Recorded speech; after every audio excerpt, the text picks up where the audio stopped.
ایک اقلیت انسانوں کی ایسی ہوتی ہے جن کے لیے میں دو لفظ اب استعمال کر رہا ہوں، ذہین اور حساس۔ ذہین اور حساس لوگوں میں قبض اور بسط کی کیفیت، یہ مختلف سائیکلز ہیں جو آتی رہتی ہیں۔ کبھی طبیعت میں پشمردگی ہے، دل بجھا ہوا سا ہے، کچھ نا امیدی سی ہے، خود اپنے اوپر اعتماد کی کمی محسوس ہو رہی ہے، مجھ میں صلاحیت نہیں ہے، میں کچھ نہیں کر سکتا، اب تک جو کچھ کیا اس کا بھی ہے، امنگ بھی ہے، امید بھی ہے، روشن پہلو نظر آ رہے ہیں۔ قبض کی کیفیت میں تاریک پہلو نظر آتے ہیں، مایوسی کے پہلو نظر آتے ہیں، پیسیمزم کی کیفیت، اور یہ جو بسط کی کیفیت ہے اس میں روشن پہلو۔ دیکھو یہ بھی تو ہے نا، آخر یہ بھی تو ہوا ہے، اور بھی ہو سکتا ہے، آخر اب تک میں نے یہ کام بھی تو کر لیا، آگے بھی مشکل آسان ہو سکتی ہے۔ یہ دو کیفیات ہیں قبض اور بسط کی، جن کو کہ صوفیاء کرام نے یہ اصطلاحات، یہ عنوان دیے، قبض اور بسط۔ جتنی انسان کے اندر حساسیت کی کیفیت زیادہ ہوگی، ذہانت زیادہ ہوگی، اتنا ہی یہ جو ویوز ہیں اس کی ایمپلیٹیوڈ زیادہ ہوتی ہے۔ کم ذہین انسان ہے، کم حساس ہے، آئیں گے تو صحیح ہے، لیکن یہ کہ وہ ویو جو ہے اس کا ایمپلیٹیوڈ جو ہے اس کے اندر اوپر اور نیچے کی کیفیت زیادہ نہیں ہوگی۔ لیکن جتنا یہ معاملہ بڑھتا ہے یہ جو ویو ہے اس کے ایمپلیٹیوڈ بڑھتا چلا جاتا ہے۔ لیکن نارمل انسان کا معاملہ یہ ہے کہ یہ حدود کے اندر رہے، اسی کی ایک کیفیت جو ہے اب نارمل جب ہو جاتا ہے، یہی ہے جو جدید ہماری جو سائیکولوجیکل میڈیسن ہے اس میں اسے مینیکس ڈپریسو سائیکوسس کہا جاتا ہے۔ مایوسی ہوئی تو اتنی ہوئی کہ جیسے کمر ٹوٹ کر رہ گئی، اور اسی ڈپریشن میں ہوتی ہیں خودکشیاں، خودکشی کر جاتا ہے ڈپریشن۔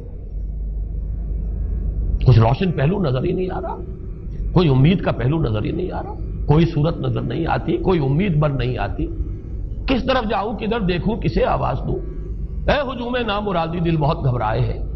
اور جب آدمی محسوس کرتا I can't face these realities، یہ commits suicide۔ یہ اور جب کیفیت ہوتی ہے انشراح کی تو آدمی خوب بھاگ رہا ہے، دوڑ رہا ہے، امنگ ہے، محنت ہے، دوڑ رہا ہے، امیدیں ہیں، اب ہر چیز کا روشن پہلو نظر آ رہا ہے۔ عجیب ہے یہ، اصل میں مجھے کچھ تجربہ بھی ہوا ہے، ہمارے خاندان میں بھی یہ مرض موجود رہا۔ میرے والد مرحوم کافی طویل عرصے اس مینیک ڈپریسو سائیکوسس کے مریض رہے۔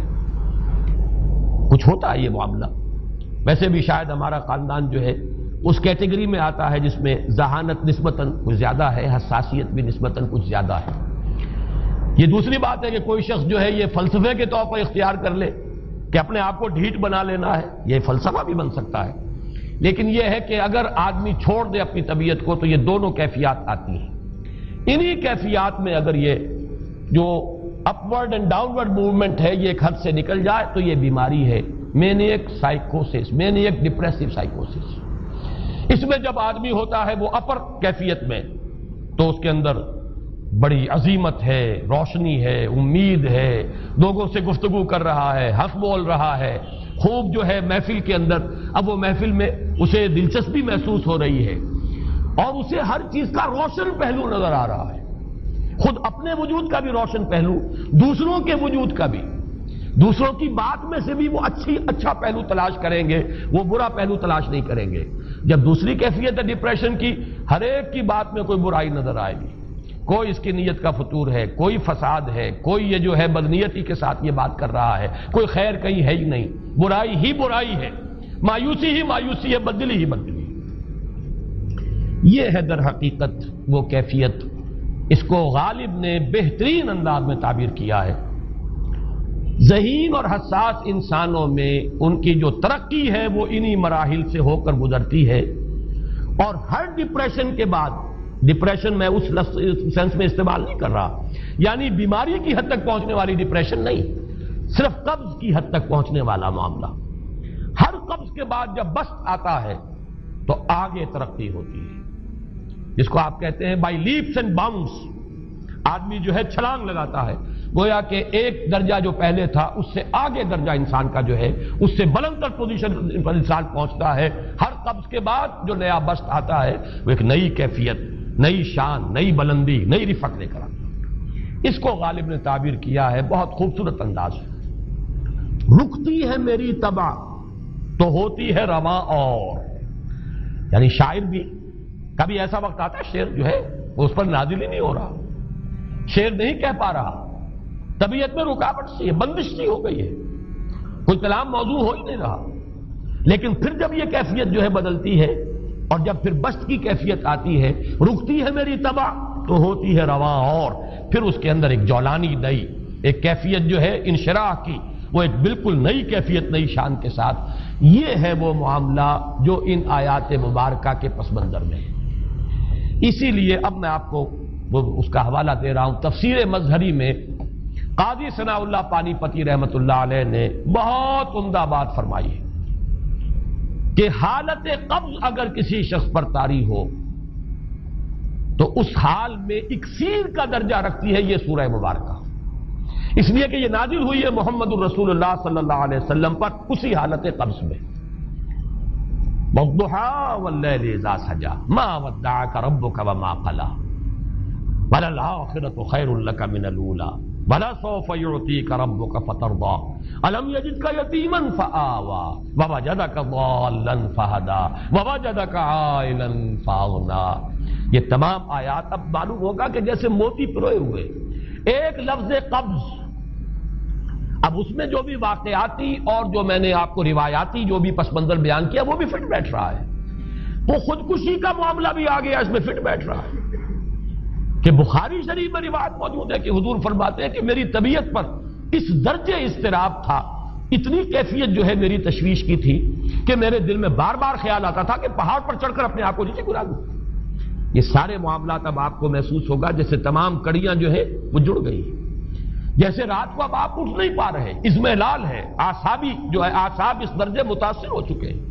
صرف یہ ایک احساسات کی کیفیت نہیں ہے، آپ کی قوت فعلی جو ہے، قوت عملی، وہ بھی اس درجے متاثر ہو چکی ہے کہ کئی راتیں گزر گئی اور آپ رات کو نہیں اٹھ سکے، جس پر کہ ام جمیل کو یہ کہنے کا موقع مل گیا کہ معلوم ہوتا محمد تمہارا شیطان تمہیں چھوڑ گیا. اب یہ جملہ اپنی جگہ پر اس کی کاٹ ہے یقیناً، اس سے یضیق صدرک بما یقولون، لیکن وہ کیفیت جس کی وجہ سے یہ جملہ آیا ہے اس پر نگاہ دوڑائیے، اس پر نگاہ کو مرکوز کریں گے تو معلوم ہوگا ایک لفظ قبض، یہ قبض کی ایک کیفیت تھی. اس قبضی کی کیفیت کا ایک مظہر یہ ہے کیونکہ یہ بھی تو در حقیقت قلب مبارک جو ہے محمد الرسول اللہ صلی اللہ علیہ وسلم کا، اسی پر تو وحی کا نزول ہوتا تھا. یہ بھی وہی داخلی احساسات و کیفیات کا معاملہ ہے، یہی بھی در حقیقت یہ واردات قلبیہ ہی کا سارا معاملہ ہے. اس کو آپ خارج سے تعبیر نہیں کر سکتے، نہ ابھی کوئی ایسے مصائب تھے، نہ ایسی کوئی مشکلات تھیں، نہ ابھی کوئی رد و قضا ایسی شروع ہوئی، نہ ابھی کوئی بحث و نزاع کا معاملہ ایسا ہوا، نہ کوئی ابھی کوئی فزیکل پرسیکیوشن شروع ہوئی.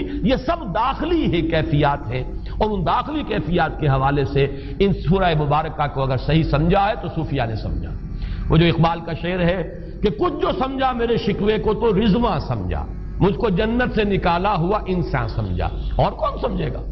وہ تو سمجھے گا کہ دکھے ہوئے وہ دل کی صدا ہے. وہ کیا ہے جو اقبال کی وہ ایک نظم ہے، پرندے کی فریاد، گانا اسے سمجھ کر خوش ہونا سننے والے. یہ تو در حقیقت ایک دکھے ہوئے دل کی صدا، فریاد یہ صدا ہے. تو یہ کیفیت جو ہے رضوان سمجھ سکا ہے جو کہ داروغہ جنت ہے، اس نے سمجھا یہ وہی آدم جو نکالا گیا تھا یہاں سے، یہ اس کی فریاد ہے. کچھ جو سمجھا میرے شکوے کو تو رضواں سمجھا، مجھ کو جنت سے نکالا ہوا انسان سمجھا. تو واقعہ یہ ہے کہ اس سورہ مبارکہ کا صحیح فہم اگر حاصل ہوا ہے، وہ امام راضی کو حاصل ہو ہی نہیں سکتا. وہ عقل اور منطق کی گتھیاں سلجھانے والے آدمی ہیں، اپنی جگہ ان کی کنٹریبیوشن بہت. یہ لغت اور ادب کا کوئی خاص مسئلہ اس میں ہے ہی نہیں کہ زمخشری اس میں کوئی جولانی دکھائیں اپنی، اس میں کوئی ایسا اشکال ہے ہی نہیں، نحوی اشکال ہی نہیں. لیکن یہ واردات قلبیہ کا معاملہ ہے، احساسات باطنی کا معاملہ ہے، یہ نفسیات انسانی کا معاملہ ہے.